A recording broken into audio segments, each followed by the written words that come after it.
Ishwara Shida, God is not provable. God is not comprehensible to the material person. That's what Sri Yukteswar says. In the book that he wrote, The Holy Science, his first chapter is a synopsis of all the fundamental truths of the scriptures. It's just a few pages long. It's not complicated, but it's incredibly deep and dense, hard to understand, but it's very pithy, it's very to the point. And the very first thing that he says in that chapter, which he calls the gospel, is that God is not comprehensible. God is not provable. To the man who lives in the material world or in the Taj Mahal, God is not obvious. There isn't a little stairway that goes up to a big golden palace in the sky with a sign that says, "Heaven, God's house is this way." You know, it's not obvious. So does God hide the truth? Yes, he hides. In fact, as Yogananda said in one of his poems, God is playing hide and seek with us. God has flung out this whole great creation with the purpose of each little soul finding him, realizing him. That's the game. That's the dance that we are finding ourselves in. But God doesn't hide himself endlessly. If we seek, if we want to know the truth, seek and ye shall find. Knock and it shall be answered unto you. God is waiting for us to ask.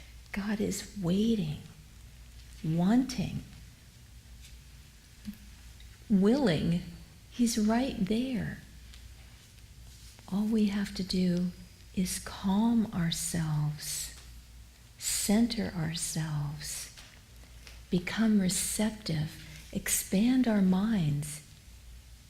And as Sri Yukteswar says, yes, God is not comprehensible to the man of the material world unless he lifts his consciousness up.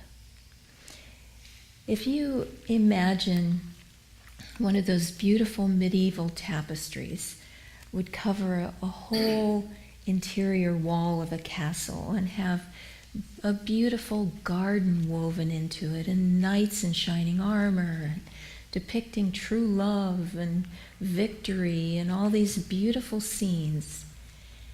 But if you were right up against it, looking at 1 inch, and you saw, oh, there's some orange and there's some yellow and there's a little red. I don't know what that means. What is it saying? What is the picture? I don't understand.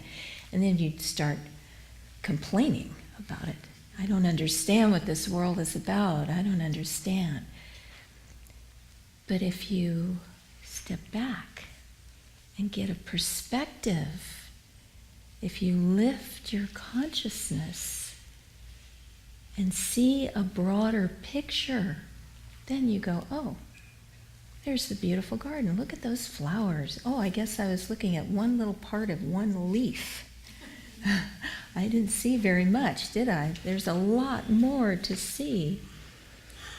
Someone asked Yogananda, do you go on until you reach till the end? And Yogananda said, you go on until you reach endlessness. There is no end.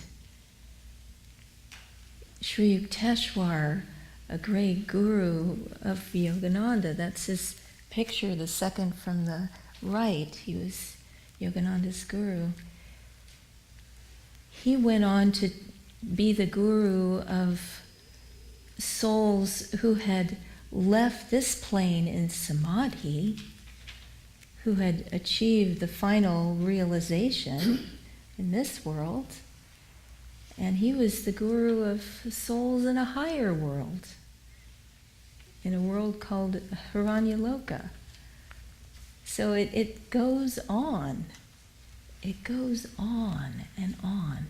And one of the things I loved about the souls in that world is that they couldn't bear the thought of evil.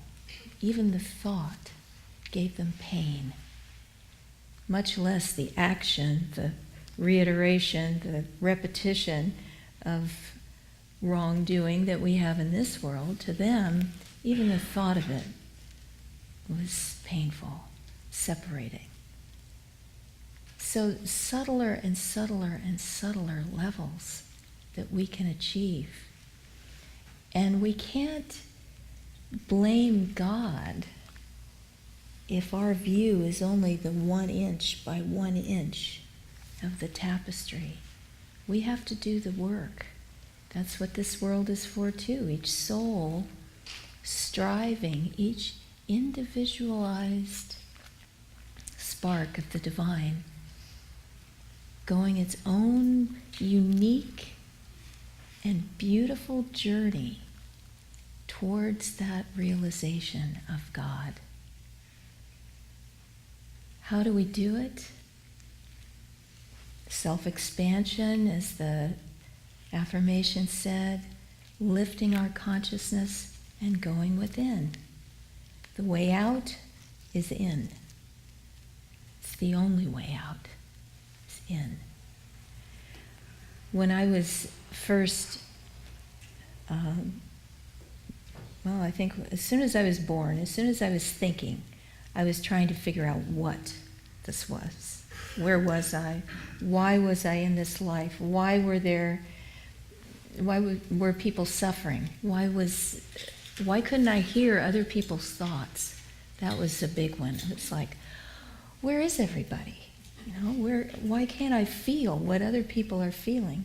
Master said there's many planets. We incarnate on many different planes of existence.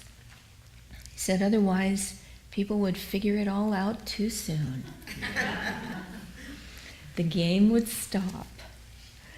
But I remember just railing against heaven. You've got to tell me what this is all about. What is the purpose of my life? Why am I here? And I remember finally hearing the teachings of reincarnation and karma. And it soothed my soul so much. This idea of life as a school, and our consciousness doesn't die when this body dies. We go on, we're reborn, we keep going until we achieve perfection. I have to tell you this little crazy joke. So you've heard of reincarnation. Have you heard of reincarnation? That's being reborn as a hillbilly. The things we keep in our minds. But the way out, the way to go within, is to have an attitude of humility, to approach this world, this life, with awe and wonder and love. And I was thinking, the people who hurt us the most, that's the ones who need our blessings the most.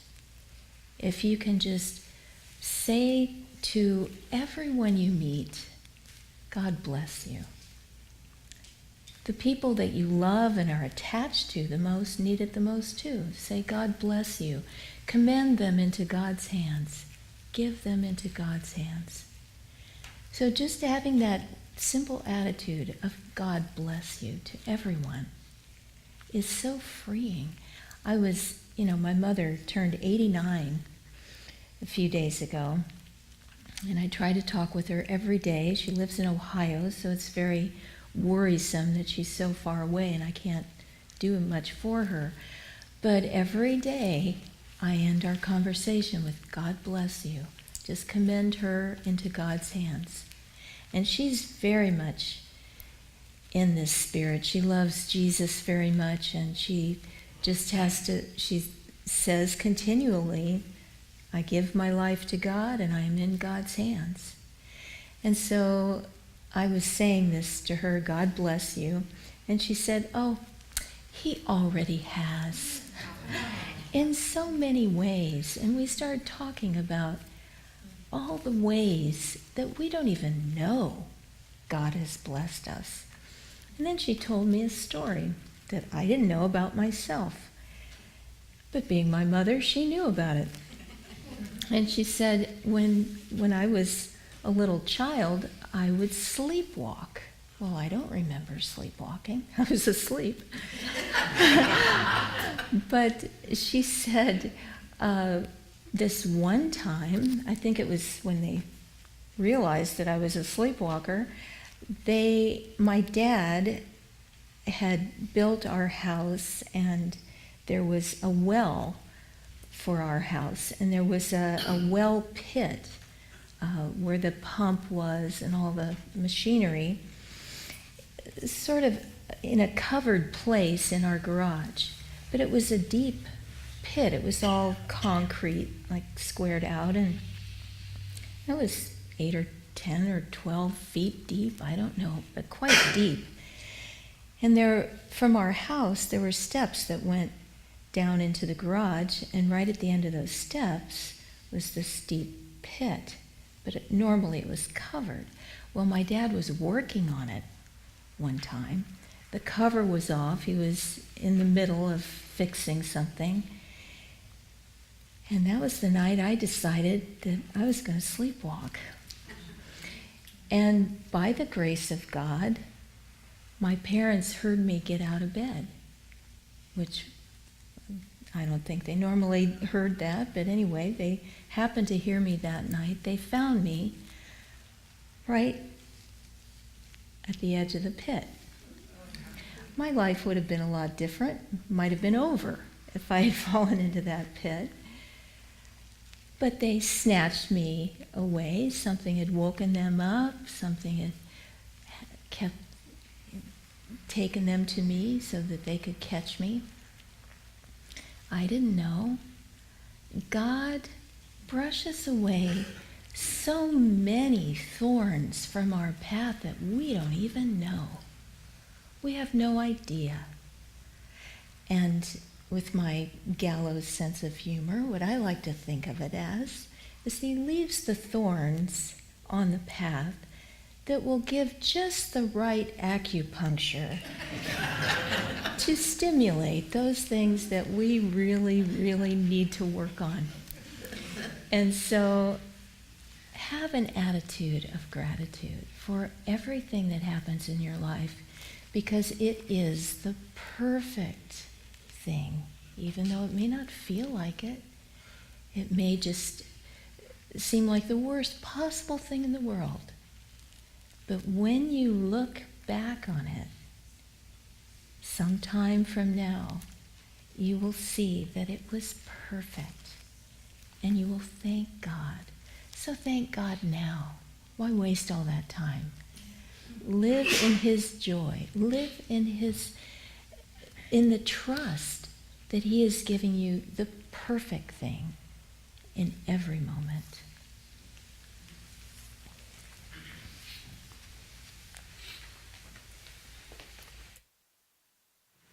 As Nirmala was pointing out, God does hide the truth, or maybe another way to explain it in this day and age is he encrypts the truth. Like it's password protected. You have to sort of have to know how to get into that particular part of the website or whatever it might be. there's a story that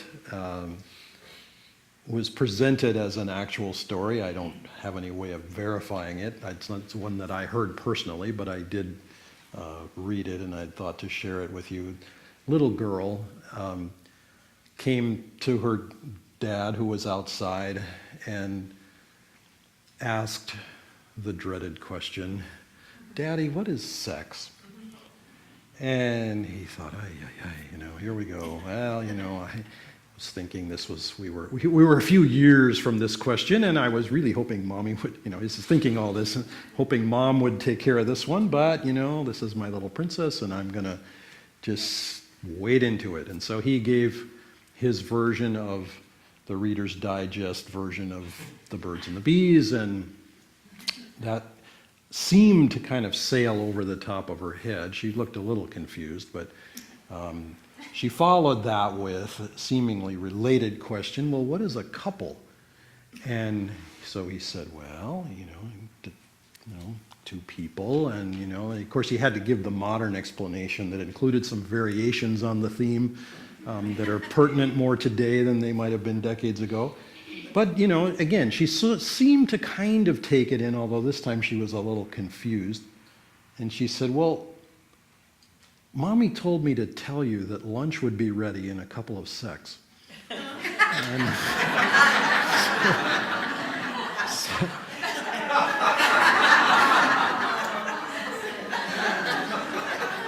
So we see that sometimes what appears to be the question isn't necessarily the question.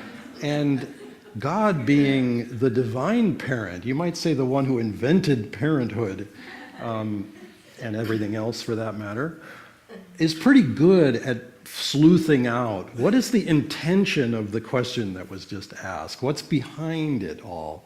And we in our lives, as Nirmala was pointing out, if we're going to find that truth, which Christ says in the Bible, the truth, you will know the truth, and the truth will make you free. If we're going to find that truth, we have to want to find it. It's not automatically presented. Yes, there are, we do see the river, we do see the sky and the sun and the wind, we feel. We can interpret those things as we do, but the truth is something that we find inside. And yes, it requires a certain perspective, as Nirmala was pointing out with the tapestry. If we're zoomed in so far, I saw this fascinating thing recently, a little film clip. I'm sure it's something you could find on YouTube or whatever.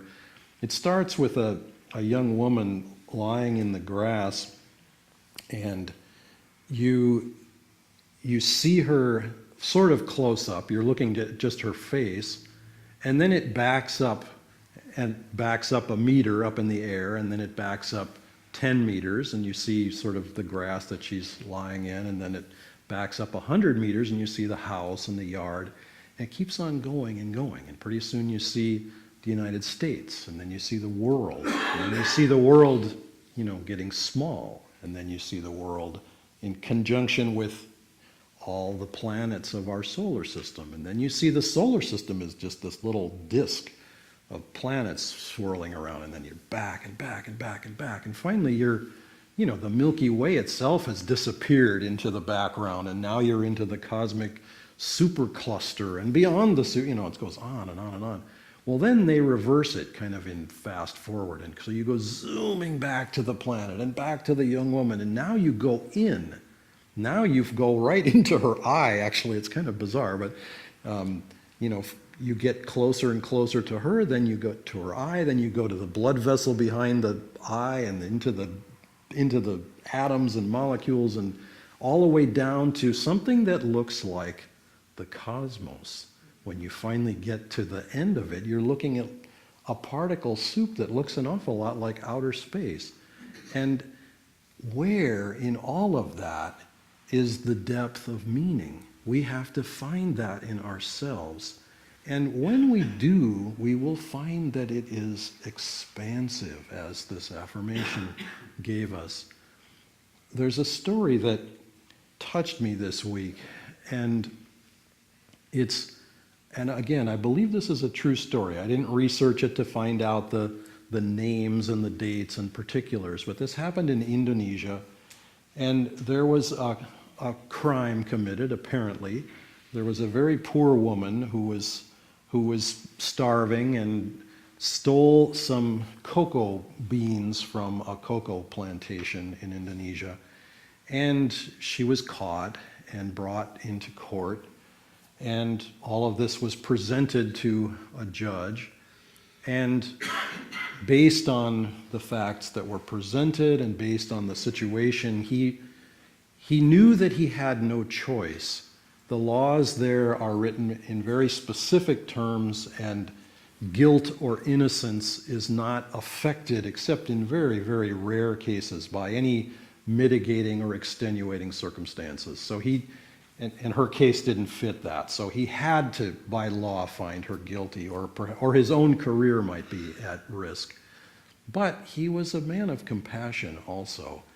And he was trying to find a way around this. And he could not, in the moment with everyone there in the court, he could not instantly find a way around her guilt. And then it struck him. And he said, I find this person guilty, and the sentence is that she is obligated to pay compensation for what she has taken.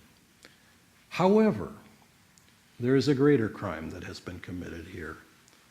And he went on to quote the Constitution of Indonesia, which again, I haven't studied, but it includes a passage that says that every person who is a child, or who is ill, or who is elderly, or who is impoverished shall be taken care of in some way. And he said, I find everyone in this courtroom, myself included, guilty of violating the Constitution in this case. And I order all of us to pay the compensation for this lady. And he whacked his gavel down on the desk.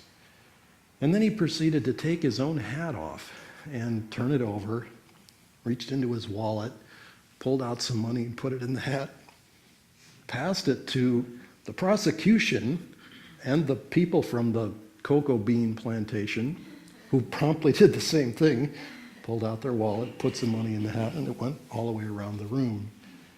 That is an example of the kind of self-expansion that is required to know the truth, because it comes from the heart, and it is beyond what the mind could, in his situation, the mind could look at the law and say, it's black and white.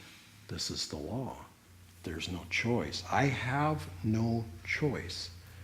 Well, at that level, he had no choice. And so he found her guilty, and he found her requiring to pay compensation. But he found another way around that. And that, in a way, was the higher truth in the situation.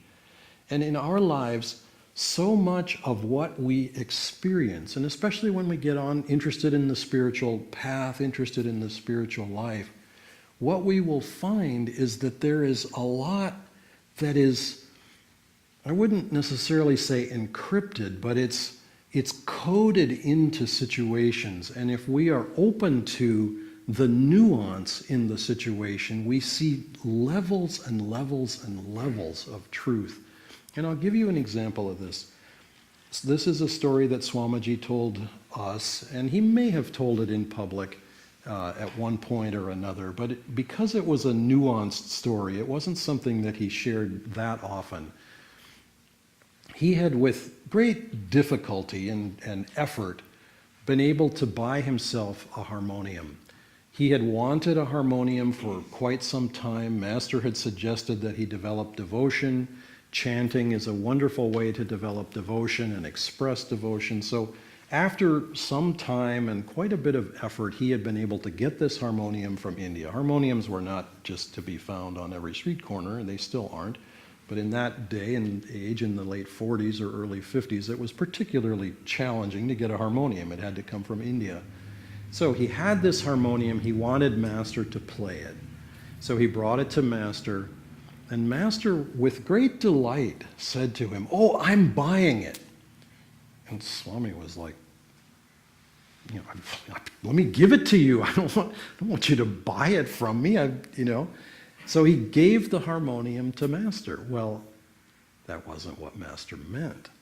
What Master meant was, "I'm buying it for you." He wanted to pay for it for Swami to have it, because he knew Swami was getting like $10 a month or something. I mean, he didn't have the money. And some of that, of course, had to go for his own personal needs. He had managed to earn it in various creative ways. Well, Swami didn't know that at the time. And so Master accepted the harmonium in that moment because he couldn't refuse it. Swamiji had made that offer. He couldn't not receive it culturally or energetically. He had to receive it. But he still wanted Swami to have a harmonium. So he ordered a harmonium from India, and he gave that harmonium to Swami. And of course he played it and blessed it and gave it to Swami. And that's the harmonium that Swamiji used, and it's in the museum up at Ananda, and you can see it. But that story was something that had to be parsed out. What did Master mean by, "I'm buying it"? Well, he meant, "I'm buying it for you." It was his compassion and his love. He didn't want Swami to spend all this money that he didn't really have, or was very challenging to get. In our lives, we will see that often and often there's something that is said, well, we don't necessarily understand it or understand the full implications of it in the moment. It may come to us across a period of time, and we have to be able and willing to sort of accept in the moment that something was said or done that didn't make sense to us. And I saw this in my life with Swamiji also, that he would say something, but he would watch to see, oh, did he understand or did he not understand? And he was very careful about how much he would give in any given moment, because there's no point in overwhelming someone. It has to be taken sort of bit by bit by bit. There's another story that was shared. Swami himself shared it, but then the person shared it also, so I knew that it's okay to say. Swamiji would wait sometimes for years to say something to someone, because he would wait to know that they were ready to hear it. And so there was this fellow at Ananda who was a bit intellectual, and Swami wanted to say to him, "You think too much." And he waited 10 years to say that. And afterwards, this fellow said, I'm really grateful that he waited 10 years, because if he hadn't, I wouldn't have understood it, and it would have represented impenetrable mystery to me. What on earth is he talking? How can I not think? Does he mean I'm supposed to be an idiot? No, of course not. He just meant, don't be so intellectual. True understanding comes from the heart. You have to embrace truth in your heart. When your heart is big enough, then you go, there's one, now I understand. It's not just thinking about it, it's deeper understanding in ourselves. And so we, for our part, have to do likewise. We have to observe the situations and the people in our lives and learn how to communicate. Sometimes, there's a saying in Italy that Swami would sometimes quote. I won't say the Italian. I'm sure I probably could remember it, but translated, what it means is, it's better to lose a friend than to pass up the chance to tell a good joke. And it's said a little bit tongue-in-cheek, because you don't really want to lose a friend just for the chance to tell a good joke. But so often we feel this compulsion to say something that somebody needs to hear. And, it's like this itch that just really, really itches, and you scratch it really, really hard and it feels good in a weird sort of way, but it's actually kind of painful. And chances are in that situation, the person is not ready to hear it. There will be an opening when the time is right. And similarly, in our own lives, sometimes something is said to us or done seemingly to us, and we go, but I didn't want that to happen, or I'm not ready for that to happen. I don't understand. I don't, like Nirmala was saying in her own life, she was railing at God. Why am I here? What is this about? Where do we go with this? All of these questions are natural and universal, and in one way or another, at one time or another, we've all asked those questions in our lives. The answer comes. It's interesting, this chant that we sang, the second chant, "Wink has not touched my eyes." We get to sort of scold God in that chant. Thou didst say thou wouldst come, but thou hast not come. Restless is my soul day and night. Now, you might think that's not a very positive affirmation, restless is my soul day and night. But you might as well call a spade when that's the fact. I want to know, and you have to want to know. We were listening to a talk of Yogananda's recently in which he was saying, if you want to know the truth, I love the way he expressed it. I can't really do it justice, but he said, you must want to know, and you must want to know very well. You must convince God you want to know, which means you have to learn to concentrate and you have to learn to focus and stay with the conversation in the moment so that the meaning can be given to you in fullness and you get it in real time, which means it's almost like you have to slow down time. I think all of us have probably had an experience at one time or another. I know this used to happen to me with Swami sometimes, where time would stop just as something important was about to happen with him. I was about to say something important to him, or he was about to say something important to me, and time would stop. And it's like all the little subtleties would be there in what he was saying and the expression that was coded into his face. And even if I didn't understand all of it in the moment, it's like the moment was frozen in time, and we've all noticed over the years how, first cameras, it's just little film and, the snapshots may come out kind of fuzzy or whatever. And then they got better and then they got digital, but they were sort of ho-hum digital. And then higher and higher and higher and higher resolution to the point where now, you're practically looking at the pores on somebody's skin from 400 feet away. I mean, it's just like, oh my Lord, I didn't necessarily want that much detail. But we have to, that's a form of self-expansion. We have to learn to see in high resolution. We have to learn to see in nuance in such a way that we can perceive the truth of that situation, that we can distill the truth from that situation, because the truth is always beneficial. Even if we don't